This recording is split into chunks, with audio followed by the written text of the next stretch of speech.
एक दोस्त है, पंकज प्रखर, उसने लिखा है, कई दिनों तक लीवर रोया। चूंकि हम ऐसी चीज़ों की बात कर रहे हैं जो पीर बाबा का दम किया हुआ पानी के साथ भी अक्सर बहुत सारे लोग इस्तेमाल करते हैं, उसके अलावा भी। तो उसने लिखा कि कई दिनों तक लीवर रोया रोया, गटई रही उदास।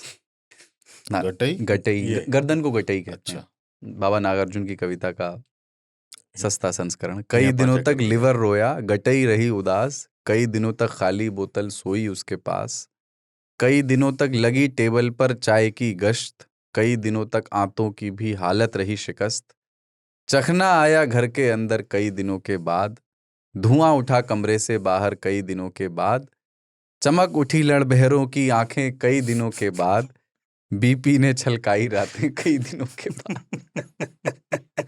Blood pressure.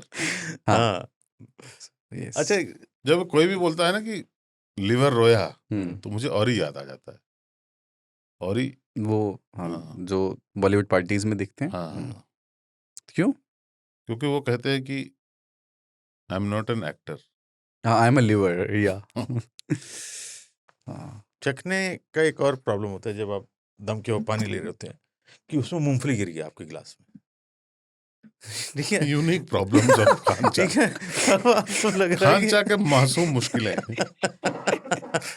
तो अब आपसे ही गिर गया, उठा रहे थे तो एक दाना उसमें टपक गया। मैं लिख के दे सकता हूँ, जितने लोग भी इस चीज को एक्सपीरियंस किए होंगे, आपको पूरा टेंशन का माहौल बना हुआ है कि साला एक दाना उसमें गिरा हुआ, तो आप क्या करेंगे, उसको जल्दी से निपटा देंगे क्योंकि इरिटेट कर रहा है वो आपको। एक दाना पड़ा हुआ है, वो भी प्याज के साथ। तो आपने घटाक सुनना और चिपका हुआ था तो उंगली से खींच करके मुंह में लगा के फिर गिलास भी दूसरा ले आओ। तो वो दिक्कत मूंगफली के साथ रहती है। वैसे वो तो हमारे पढ़ाकू नितिन विवाह कर रहे हैं, तो मित्रों के विवाह होते हैं, तो आजकल वो होता है ना कि कार्ड में लिखा होता है कि जलूल आज ही जलूल कर रहे हैं ना, हाँ, जब हम रिकॉर्ड कर रहे हैं आज ही नितिन आज ही का कर विवाह आज है। ही की रात। वो जलूल जलूलाना टाइप से। हाँ, पर उसका एक दूसरा वर्जन है। हम्म। चखना होगा, दारू होगी, सारा जमाना भी होगा, आपको मेरे चाचू की शादी में पैग लगाना भी होगा। क्या बात है यार, नितिन छुपा है ऐसा? तो ओपन इनविटेशन ओपन है। To trouble. नहीं, अब मामला ओपन ही हो गया है। हाँ, हम्म। तो ऐसे ये याद है आपको कि मंचीज में यहाँ का ये बहुत पसंद है, हाँ, मतलब कहाँ का क्या? जैसे अगर आप दम के वो पानी ले रहे हो तो इस चीज को नहीं कभी जान पाए कहाँ का कौन सा चीज है, क्योंकि अच्छा ही लग रहा होता है सब कुछ उस समय। हाँ, अच्छा ही अच्छा। नहीं पर वैसे सेव जैसे मैं कहूँगा, अगर आप मध्य प्रदेश की जाके खाते हैं सेम, हाँ, सेव, नमकीन जी। नमकीन, तो वहाँ की इतनी तीखी होती है, बल्कि सेव टमाटर की चटनी भी उनकी होती है। हाँ, तो उनकी वैरायटी ऑफ सेव है कि हींग वाली है, हाँ, 0 नंबर है, जैसे ट्रिमर के नंबर होते हैं ना, हाँ, वैसे नंबर है वहाँ सेम के। बहुत महीन से बहुत मोटे तक। मोटे हाँ, तक। तो उनके यहाँ एक वैरायटी ऑफ वो दिखता नायलॉन है। सेव भी आती है एक। यूपी बिहार में अगर जाते हो तो दालमोट और सेव, हाँ, दालमोट बढ़िया चीज़ वो है। भी अच्छी चीज़ है। लेकिन जो बेस्ट चखना मैं कहूँगा, पर बीर बाबा के दम के वो पानी, इस खसिया बूट। What is that? ताऊ, कैन यू? खसिया बूट, प्लीज एक्सप्लेन। चना जो चिपका हुआ मसालेदार होता है। चना जोर गरम? नहीं नहीं, चना होता है जो आधा कच्चा आधा पक्का होता है, एकदम उबला हुआ नहीं होता। उसको खूब मसाला भर के ऐसे थाली या कठौती जैसी चीज हम में। लोग उसको कुछ और बोलते हैं। अच्छा, फिर हाँ, खसिया बूटी बोलते थे। तीखा होता है लेकिन बहुत स्वाद होता है। अगर अच्छा मिल जाए ना, आपको दिल्ली में भी मिलता है कई जगह पे, आनंद विहार वाले इलाके में जाओगे जहाँ पे भीड़ लगती है पीने खाने वालों की, वहाँ है। बट असली अगर आपको मिल जाए ना, दूध भी मिलता है मैं कहूँगा, तो मज़ा आ जाता है। वैसे भी खाने में मज़ा आता है, उसमें इतना तीखापन होता है ना कि अगर वो हाथ से गलती से आँख या कुछ पोंछ दिया तुमने तो काम हो जाएगा। कोई ऐसा है मन चीज में जो याद रहता रह गया हो आपको? देखो यार, सेव के प्रति ने मैंने बहुत प्रयास किया, पर अग्री। एक सम्मान नहीं आ मेरा पाया। भी, मतलब मैं ये कहना चाहता था, बट क्यों? क्योंकि एक तो बेसन का बना होता है, और बेसन की चीजें ना बहुत धोखेबाज होती हैं। पेट खराब कर सकते हैं। नहीं, वो अपने आप को दाल ना होने का एक रीजन देती है तो वो दाल ही ना, हाँ, मूंग दाल से पिसा हुआ या चने दाल से पिसा जिस हुआ। भी दाल का हो, वो नए वेश बदल के आपके पास आता है ललचाने के लिए। और सेव, मैं मानता हूं, जीसस सेव्स। आई स्पेंड मुझे इतना कभी कभी ना हर चीज में ऊपर से डाल देते हैं हल्का सा। और मध्य प्रदेश के लोगों को, खास करके इंदौर के लोगों को लगता है कि ये डेलिकेसी है। हाँ, वो बहुत प्राउडली कहते कि हमारे पास। हाँ, तो वो गलती क्या करते हैं, किसी किसी को गिफ्ट में दे देते हैं। देते ही हैं। कहीं कोई आया है, सेब ले जाइए। अब वहां पे दिल ये कह रहा होता है कि मैं इतनी दूर आकर ऐसी चीज क्यों ले जाऊं जो मुझे यहाँ खाने में भी अच्छी नहीं लगी।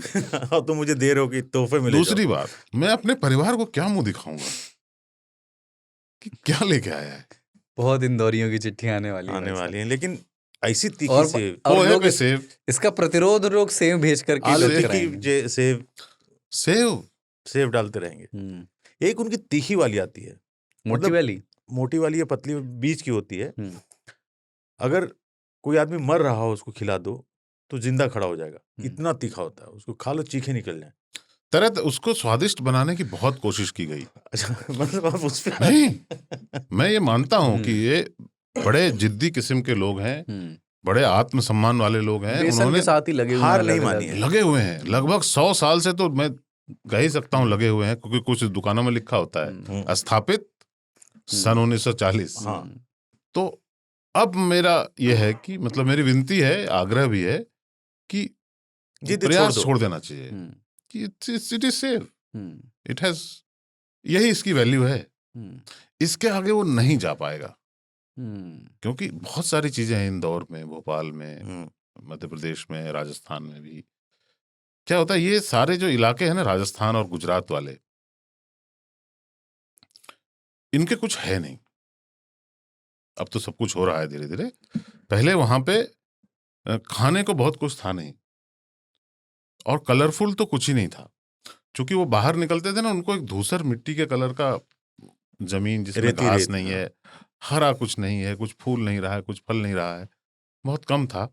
तो उन्होंने उसको मेकअप किया, उसका कि कपड़े रंगीन कर लिए, लाल पगड़ी, चुनर जो है हरी, धानी, तरह तरह की ना कपड़े एक तो रंगीन किए। राजस्थान और गुजरात के लोगों के कपड़े आप देखेंगे तो पोशाक उनकी वैसे से है, पोशाक पे सब चेंज कर लिया।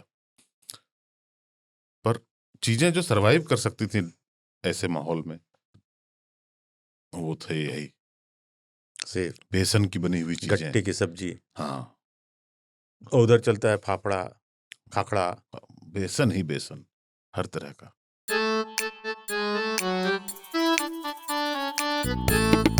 इस कहानी में ट्राइबलिज्म है, इस कहानी में फिरका परस्ती है, इस कहानी में तुर्की के राष्ट्रपति की अपनी महत्वाकांक्षाएं हैं। आज के डेट में Syrian airbase, naval base, missile capability सब खत्म, साइंस रिसर्च सब खत्म, ध्वस्त कर दिया। वही बड़ी बड़ी प्रतिमाएं जो है धूल धूसरित हो रही हैं, वही जश्न मन रहा है। और इसका मतलब है कि कभी यही आदमकद मूर्तियां अपने जीते जी इन लोगों ने लगाई थी, क्योंकि इन्हें भरोसा था कि हम ही रहने वाले हैं। फैशन मैगजीन है वोग, उसने बशर अल असद की वाइफ के लिए द रोज इन डेजर्ट। बिल्कुल। तो क्या ये कहा जा सकता है कि लोगों ने अब चुनावों का इंतजार करना बंद कर दिया है? भारत की जो फॉरेन पॉलिसी है ये है कि हम दूसरों के फटे में टांग अड़ाना हम लोग बंद कर दिए हैं। तो वो आलसीपना हम लोगों को छोड़ देना चाहिए कि चीज़ों को हम देखें कि bad guys versus good guys. यहाँ पर bad guys versus bad guys हो रहा है।